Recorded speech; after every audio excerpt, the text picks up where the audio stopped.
The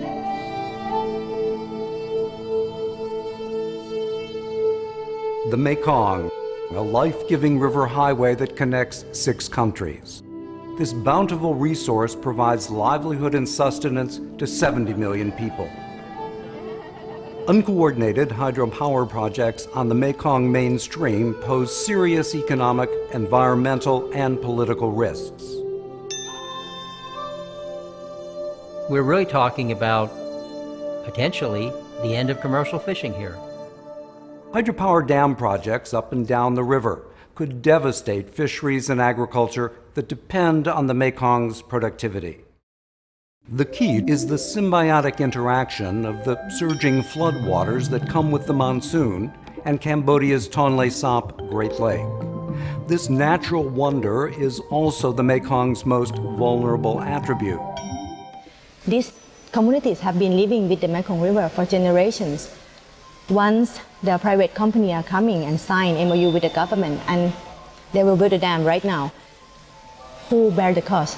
It's them, right. It's them, it's these people, and they have been marginalized. Environmental impact reports are not being made public. Many of these projects are pitched as development projects, but in reality, they've undermined the livelihoods or the resources on which people depend. If the true impact of these mainstream dams is so serious, why do governments want to build them?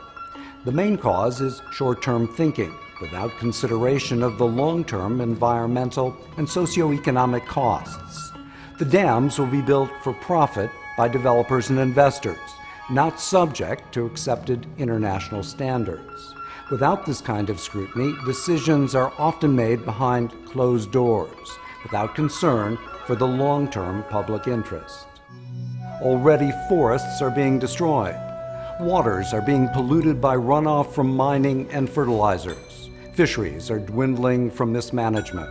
You have to put them all into one picture. It cannot be only, you try to solve the problem of electricity in Laos without any concern about the negative impact to the Mekong Delta. Southeast Asians have already suffered the impacts of unannounced water releases and altered silt flows from the large to mega-sized dams that China is building in Yunnan. Now, a new and even more immediate threat has emerged in plans by Laos, Thailand, and Cambodia for 11 dams on the mainstream of the lower Mekong. Experts say that even one dam in the wrong place could devastate migratory fish populations. Case in point, the Dan Sahong project plan for the Khon Falls area of extreme southern Laos. In February 2008, the government of Laos signed a project development agreement with a Malaysian company for a dam of between 240 and 360 megawatts of power. Electricity not used domestically will be sold to neighboring countries. The Khon Falls area is heavily populated. More than 60,000 families inhabit the numerous islands in the river and depend on fishing for their livelihoods. 17 of the 18 channels that run through the area are blocked by impassable waterfalls, as shown by the white bars in this animated representation. Only one channel, the 7-kilometer-long Dan Sahong, is unblocked. In the dry season, when the water is lowest, more than 200 commercially valuable fish species pass through Dan Sahong on their annual spawning migration. Some of these species travel several hundred kilometers to spawn on the main stream and tributaries of the Mekong in Laos.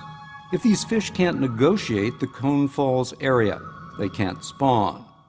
Attempts to save the migratory fish populations by somehow moving them around the dam have never worked in the Mekong. Fisheries experts are unanimous on this point.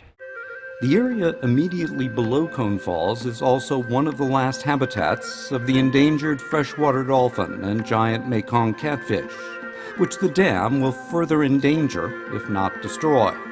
The World Fish Center, a respected international research organization, estimates that the Dan Sahong project would create havoc to the normal breeding cycles and put at risk 70% of the fish catch in the lower Mekong basin. In return for annual revenues of perhaps hundreds of millions of dollars, the dams may cost billions of dollars in lost fish, lost jobs, and other lost economic activity dependent on the river. In general, the hydropower potential of any river is based on how far the water is falling. The reality is that in the Mekong, 90% of the drop in the river from the Tibetan Plateau to the South China Sea is in China. Only 10% is in the lower Mekong. Can the Mekong support more hydropower development? If so, how big should the dams be? Where should they be placed? And how should they be managed? About 150 kilometers south of Dan Sahong, Cambodia plans to build a very large dam at Sambor Rapids. The Sambor Rapids is home to more than 50 species of fish that migrate northward to spawn and southward with the flood to feed in the Tonle Sap, Great Lake, and other seasonal wetlands. The dam, proposed by a Chinese company, would block the spawning migration of more than 50 species of commercially important fish. The dam would be 35 kilometers wide, and its reservoir would extend 147 kilometers upstream. When policymakers weigh the costs and benefits of dam projects like this one, the analysis should include all costs, including full environmental and socio-economic costs. A big question lower Mekong policymakers should be asking is this: will there be enough water in the dry season for the development plans of both China and its neighbors? There is a mechanism for cooperative development, but it is not yet working effectively. So far, only 4 of the 6 Mekong countries belong to the Mekong River Commission, the MRC. China and Myanmar, Burma, have only accepted observer status.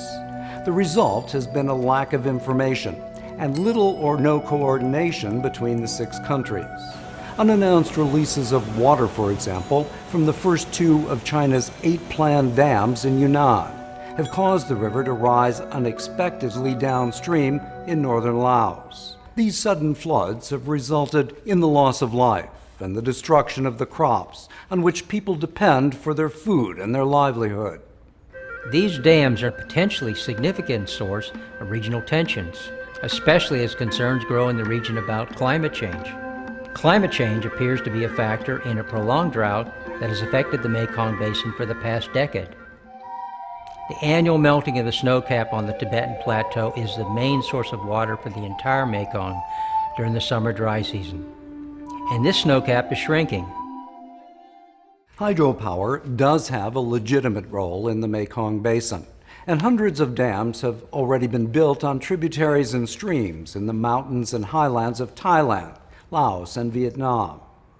But does it make sense, in order to harvest 10% or less of the potential hydropower of the mainstream, to decimate the whole region's fisheries? Policymakers must face these questions squarely, and the 6 countries of the Mekong River must come together to find equitable and environmentally sustainable solutions before it's too late.